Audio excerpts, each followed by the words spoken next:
India TV YouTube channel को subscribe करें और बेल आइकन दबाएं। नमस्कार, आप देख रहे हैं इंडिया टीवी। आपके साथ मैं हूं मीनाक्षी जोशी। पश्चिम बंगाल में पहले फेज की वोटिंग में अब सिर्फ 2 दिन रह गए हैं। आज प्रचार का अंतिम दिन है। ऐसे में बीजेपी और टीएमसी ने अपनी पूरी ताकत लगा दी है। बंगाल के सियासी मैदान में आज बीजेपी की तरफ से अमित शाह, योगी आदित्यनाथ, राजनाथ सिंह और मिथुन चक्रवर्ती जैसे दिग्गज प्रचार के लिए उतर रहे हैं, तो टीएमसी की तरफ से बुआ भतीजे की जोड़ी ने मोर्चा संभाल रखा है। पहले फेज की वोटिंग से पहले सबसे बड़ा सवाल ये कि पश्चिम बंगाल के वोटर के मन में आखिर क्या है। इसका क्लियर ट्रेंड आ गया है। हमने बंगाल से आए सभी ओपिनियन पोल का बारीकी से विश्लेषण किया और एक बात साफ नजर आती है कि बीजेपी और टीएमसी के बीच नजदीकी मुकाबला है। हमने बंगाल के 3 महीने के ट्रेंड की एक पूरी रिपोर्ट तैयार की है। आप ये रिपोर्ट देखिए। बंगाल का महा ओपिनियन पोल। क्या है बंगाल की जनता का मूड? बंगाल में लहर या चुनाव फंसा है? कौन बनाएगा बंगाल में सरकार? 2 मई को पश्चिम बंगाल में कौन मनाएगा जश्न और किसका बोरिया बिस्तर पैक होगा? इंतजार खत्म हुआ। बंगाल चुनाव में किस पार्टी की हवा है, किसकी लहर है, किसकी फेस वैल्यू सबसे ज्यादा है? इलेक्शन ट्रेंड मिल चुका है। बंगाल की जनता के मन में क्या है, ये जानने के लिए हमने दिसंबर से लेकर अब तक के जितने भी ओपिनियन पोल आए हैं उनका विश्लेषण किया। एक तरह से कह सकते हैं कि ये 3 महीने का रिपोर्ट कार्ड है। प्रधानमंत्री मोदी के रैलियों का क्या असर पड़ा है जनता पर, और साथ ही नंदीग्राम में ममता बनर्जी को चोट लगने के बाद इस इलेक्शन ने कितना टर्न किया है।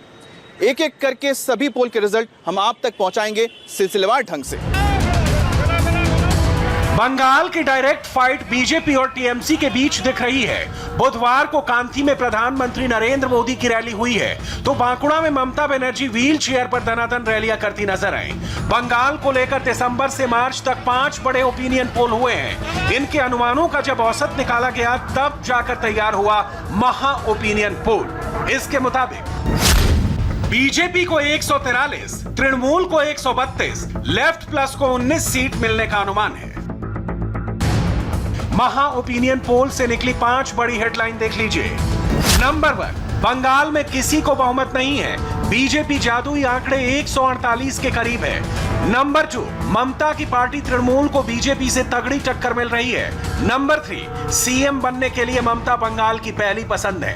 नंबर 4, लेफ्ट और कांग्रेस का चांस दूर दूर तक नहीं है। और नंबर 5, फुरफुरा शरीफ के पीरजादा अब्बास सिद्दीकी को वोटरों ने लगभग नकार दिया है। बंगाल के चुनावी अखाड़े में उतरते ही प्रधानमंत्री नरेंद्र मोदी ने बंगाल चुनाव को आमने सामने की जंग बना दिया। डायरेक्ट फाइट ममता बनर्जी से कर दी। तीसरे मोर्चे के लिए कोई गुंजाइश ही नहीं छोड़ी। नरेंद्र मोदी ने इसे ममता एंड भतीजा वर्सेस डबल इंजन वाला मुकाबला बना दिया। सबसे पहले आपको पीपल्स पल्स एजेंसी का सर्वे दिखाते हैं। इस एजेंसी ने पिछले 3 महीने से बंगाल के हर एक सीट का मूड जाना है, और इस एजेंसी ने यानी कि पीपल्स पल्स ने रीजन के आधार पर अपना एनालिसिस किया है। लेकिन प्रधानमंत्री मोदी जब चुनावी मैदान में नहीं उतरे थे और दिसंबर में जब चुनाव का ऐलान भी नहीं हुआ था, तब बंगाल की जनता का क्या मूड था, इसे भी आप समझिए। पीपल्स पल्स बिहार में सटीक अनुमान दे चुकी है। अब बंगाल में भी उसने अपने ट्रेंड्स दे दिए हैं। पीपल्स पल्स ने बंगाल को 5 रीजन में बांटकर 294 सीट पर अपने अनुमान बताए हैं। दक्षिण बंगाल में सबसे ज्यादा 126 सीटें हैं। इसमें कोलकाता, हुगली, हावड़ा, उत्तर 24 परगना, दक्षिण 24 परगना, पूर्वी मिदनापुर जिले आते हैं। जंगल महल रीजन में 42 सीटें हैं। इसमें पुरुलिया, बांकुड़ा, झारग्राम, पश्चिमी मिदनापुर जिले हैं। मध्य बंगाल में 49 सीटें पड़ती हैं। इनमें आने वाले जिले हैं बीरभूम, पश्चिमी बर्धमान, पूर्वी बर्धमान, नदिया। ग्रेटर मालदा क्षेत्र में 49 सीटें हैं और मालदा, मुर्शिदाबाद, उत्तर दिनाजपुर, दक्षिण दिनाजपुर जिले हैं। जबकि उत्तर बंगाल में 28 सीटें हैं और इसके जिले हैं दार्जिलिंग, कालिम्पोंग, जलपाईगुड़ी, अलीपुरद्वार, कूच बिहार। दक्षिण बंगाल की अगर हम बात करें 126 सीटें हैं, तो यहां आप साफ साफ देख सकते हैं कि बीजेपी लीड लेती हुई नजर आ रही है 76 सीटों के साथ। वहीं 48 सीटों के साथ तृणमूल दूसरी पोजीशन पर है, जबकि लेफ्ट काफी पीछे, लेफ्ट और कांग्रेस 2 सीटें उनको मिलती हुई नजर आ रही हैं। दिसंबर की ये नंबर्स हैं, पीपल्स पल्स का ये नंबर्स हैं जो हम आपको दिखा रहे हैं। तो दक्षिण बंगाल के बाद अगर हम बात करें जंगल महल इलाके की, तो आप देखें 42 सीटें यहां पर हैं। सीधे सीधे यहां पर भी लीड में बीजेपी नजर आ रही है 35 सीटों के साथ, जबकि 7 पर तृणमूल है। और यहां खाता भी नहीं खुलता नजर आ रहा है लेफ्ट और कांग्रेस का। ये हम 2 जगहों के बारे में हमने आपको बताया। जंगल महल के बाद अब तीसरा जो इलाका है वो मध्य बंगाल यानी सेंट्रल बंगाल का इलाका है। 49 सीटें हैं। यहां पर भी आप देखें तो बीजेपी 34 सीट्स के साथ एकदम लीड बनाए हुए नजर आ रही है और 14 के साथ तृणमूल कांग्रेस दूसरी पोजीशन पर है, जबकि लेफ्ट जो है, लेफ्ट कांग्रेस प्लस जो है, वो 1 सीट के साथ तीसरे नंबर पर है। सीधे सीधे इन तीनों जगह की अगर हमने बात करी तो बीजेपी लीड लेती हुई नजर आ रही है। ग्रेटर मालदा की बात करें 49 सीटें यहां पर भी हैं। और इधर अगर आप देखें तो इधर तृणमूल को लीड मिलती नजर आ रही है 23 सीटों के साथ, जबकि 14 बीजेपी के पास हैं और लेफ्ट प्लस के पास 12 सीटें नजर आ रही हैं। हालांकि ये बता रहे हैं हम आपको कि दिसंबर के ये नंबर्स हैं। नॉर्थ बंगाल की पोजीशन 28 सीटें यहां पर हैं। इधर भी 24 सीटें जो हैं वो बीजेपी को जाती हुई नजर आ रही हैं, जबकि 3 सीटें तृणमूल कांग्रेस को और लेफ्ट कांग्रेस को 1 सीट मिलती हुई नजर आ रही है। यानी 28 सीटों का लेखा जोखा हम आपको बता रहे हैं। बार बार हम आपको बता रहे हैं कि दिसंबर के नंबर्स हैं। पीपल्स पल्स के सर्वे के मुताबिक 294 सीटों पर बीजेपी को पूर्ण बहुमत मिल रहा है। बीजेपी को 183, तृणमूल को 95 और लेफ्ट प्लस को 16 सीट मिलने का अनुमान है।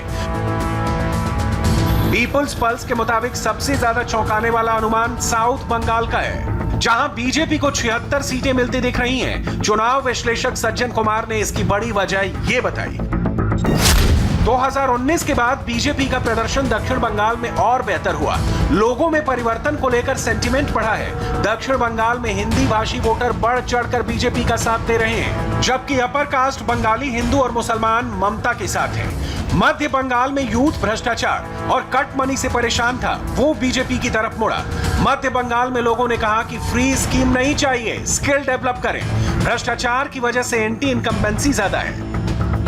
ग्राउंड पे जाएं तो सबसे ज्यादा है कि आप चाहे, मैं आपको एग्जांपल दे रहा हूं, आप नॉर्थ बंगाल में चले जाएं, आप कूच बिहार में चले जाएं, वहां पे सबसे जो मेजॉरिटी कास्ट है वो राजवंशी है, वो दलित हैं। उसके अलावा जो सेकंड है वो नमशूद्र है, जो रिफ्यूजी जो आए थे बांग्लादेश से, वो भी दलित हैं। उनके बीच में जाके आप देखो जो इंटेंसिटी है वो बहुत ही जबरदस्त है चेंज का। उसी तरीके से जब आप आगे आते हैं इस तरफ, जो मालदा, दिनाजपुर, मुर्शिदाबाद, जो आपका ये एरिया है जहां पे मुस्लिम मेजॉरिटी है, वहां पे जो दलित है वो या तो राजवंशी है, या तो नमशूद्र है, या एक चाइन मंडल कहते हैं। बीरभूम जो तीसरा जो मुस्लिम कंसंट्रेशन है, वहां पे आप देखें तो बागदीज है। जंगल महल में जाके बाउरी और बागदी दलित है। उसी तरीके से नॉर्थ 24 परगना में मटुआज जो नमशूद्र के एक सेक्ट है, साउथ 24 परगना में पौंड्र खत्री दलित है। तो आप देखें दलित के बीच में एक्सक्लूजन सबसे ज्यादा हुआ है। उनके बीच में ये सेंस कि जो प्लंडर हुआ है, जो करप्शन हुआ है, उसमें रिसीविंग एंड पे वो है। लेकिन दिसंबर से मार्च के बीच काफी हवा बदल चुकी है। मोदी की इलेक्शन रैलियों से बीजेपी को कितने वोट ट्रांसफर हुए, ममता की वोट ने कहां-कहां समीकरण बदले, ये आपको बताएंगे। सबसे पहले देख लीजिए कि सीएम पोस्ट के लिए पब्लिक ओपिनियन क्या कहती है। ममता बनर्जी 39%, दिलीप घोष 22%, शुभेंदु अधिकारी 12%, अधीर रंजन 6% वोटरों की पसंद है। पॉपुलर चॉइस में दिलीप घोष से लेकर शुभेंदु अधिकारी सब के सब ममता बनर्जी के पीछे हैं। दिलीप घोष और ममता के बीच 17% का अंतर है। 15 फरवरी के सर्वे में टीएमसी को 151 सीट दी, 8 मार्च के पोल में 159 सीट दी, जबकि 23 मार्च के सर्वे में 141 सीट मिलने का अनुमान बताया। वहीं बीजेपी को पहले सर्वे में 117, दूसरे सर्वे में 107 और तीसरे पोल में 135 सीट मिलने का अनुमान दिया। सबसे लेटेस्ट सर्वे 23 मार्च का है, यानी उस दौर का है जब ममता को नंदीग्राम में चोट लग चुकी थी और वो व्हील चेयर पर प्रचार कर रही थी। तो प्रधानमंत्री मोदी से लेकर अमित शाह, जेपी नड्डा भी धुआंधार कैंपेन कर रहे थे। यानी क्लियर है कि ट्रेंड्स में नरेंद्र मोदी के कैंपेन की छाप साफ साफ दिख रही है। प्रधानमंत्री के बीजेपी को 2016 में सिर्फ 3 सीट हासिल हुई थी। अगर यह आंकड़ा बढ़कर 100 के पार तक पहुंचा है तो सिर्फ मोदी की बदौलत। 7 मार्च को मोदी ने कोलकाता के ब्रिगेड परेड ग्राउंड पर विशाल रैली से कैंपेन स्टार्ट किया। 18 मार्च को जंगल महल के पुरुलिया में मोदी ने जनसभा की। 20 मार्च को पश्चिमी मिदनापुर के खड़गपुर में भव्य रैली की। 21 मार्च को मोदी जंगल महल के बांकुड़ा पहुंचे और 24 मार्च को उन्होंने पूर्वी मिदनापुर के कांथी में मेगा शो किया। ओपिनियन पोल के अनुमानों पर बीजेपी गदगद है। 2 दिन पहले टीएमसी छोड़कर बीजेपी में आए सांसद शिशिर अधिकारी ने अपना भी कैलकुलेशन बताया है और दावा किया है कि बीजेपी 200 से ज्यादा सीटें जीतने जा रही है। ओपिनियन पोल आप देख रहे होंगे, ओपिनियन पोल जो आ रहे हैं, ओपिनियन पोल में इतना जो आ रहा है कि बीजेपी को दिखा रहे हैं, कुछ ओपिनियन पोल बता रहे हैं कि 107, कुछ दिखा रहे हैं 120। आपका आकलन क्या कहता है? आपने अगर आकलन किया होगा तो कितने सीटें आएंगी? 200 से ज्यादा। अब देखिए क्या ओपिनियन पर पोल क्या बोलता है वो हम नहीं जानता। तो आपसे हम बोलता है जो मैथमेटिक्स बोलता है, क्या बोलता है? 294 सीट एमएलए, 42 एमपी, 1 एमपी × 7। तो बीजेपी का कितना एमपी है? बीजेपी के यहाँ पर टोटल अभी 18 एमपी है। 18 एमपी। और गया हम लोग का माफी चला गया कितना आदमी है? तो आपके परिवार से तो 2 लोग आए गए आप लोग? 4-5 एमपी हम बोलता है, 4-5 एमपी चला गया है। तो उसको 7 × 35 उसको इंक्लूड करो, 126 प्लस 35 इंक्लूड करो तो गवर्नमेंट चला गया। ये तो सिंपल मैथमेटिक्स है। शिशिर अधिकारी जिस मिदनापुर इलाके से आते हैं वहां कुछ घंटे पहले प्रधानमंत्री मोदी ने बड़ी रैली की थी। सर्वे के आंकड़ों में बीजेपी और मोदी को बढ़त साफ दिख रही है।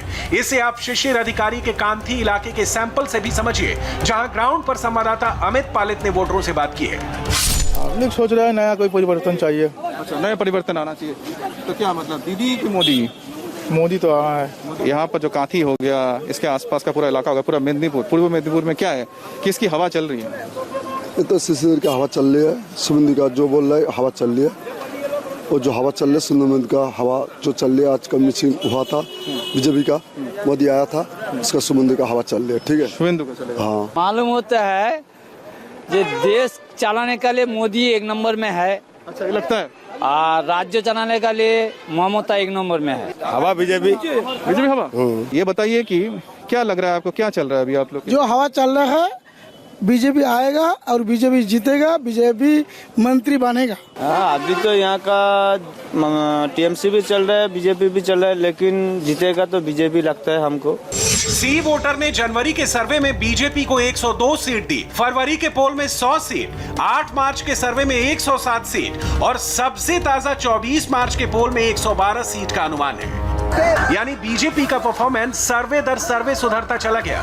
वहीं ममता की पार्टी तृणमूल को जनवरी में 158 सीट, फरवरी में 156 सीट, 8 मार्च को 154 सीट मिलने का अनुमान जताया, जबकि 24 मार्च के सर्वे में टीएमसी की सीट 160 हो गई है। मतलब बीजेपी और टीएमसी दोनों की सीटें बढ़ी है। नुकसान लेफ्ट और कांग्रेस को हुआ है। इनकी सीटें 33 से घटकर 22 हो गई हैं। यानी 11 सीटें बीजेपी और टीएमसी को ट्रांसफर हुई हैं। मतलब साफ है, मोदी के कैंपेन और ममता के व्हील चेयर प्रचार का फायदा दोनों को मिलता दिख रहा है।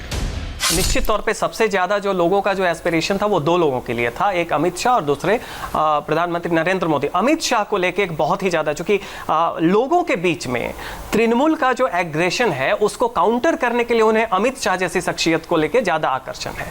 और नरेंद्र मोदी जो प्रधानमंत्री हैं उनका एक अपना आकर्षण तो है ही है। ग्राउंड लेवल पे सेंटिमेंट वो रेशनली नहीं देखा जाता, ये इलेक्शन और वोटिंग इमोशनली और पैशन के साथ होता है। जो एंगर है और जो एक हेट्रेड का सेंस है उसमें एक रिवेंज की भी फीलिंग है। तो वहां पे लोग बीजेपी में एक बड़े मतलब कि पावर को देखना चाह रहे हैं जो टीएमसी के विलेन हुड को न्यूट्रलाइज कर पाएगा कि नहीं।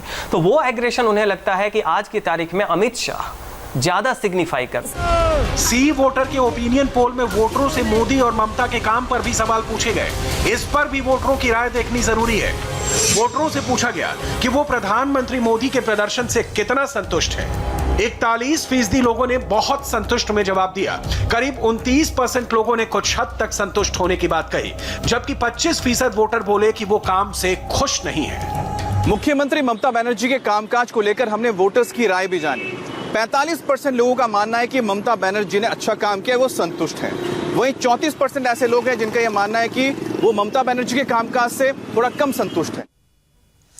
बंगाल का मिजाज आपने देखा, लेकिन फर्स्ट फेज के चुनाव के पहले आज बीजेपी और टीएमसी के नेता कहां-कहां प्रचार करने वाले हैं, ये बताएंगे आपको।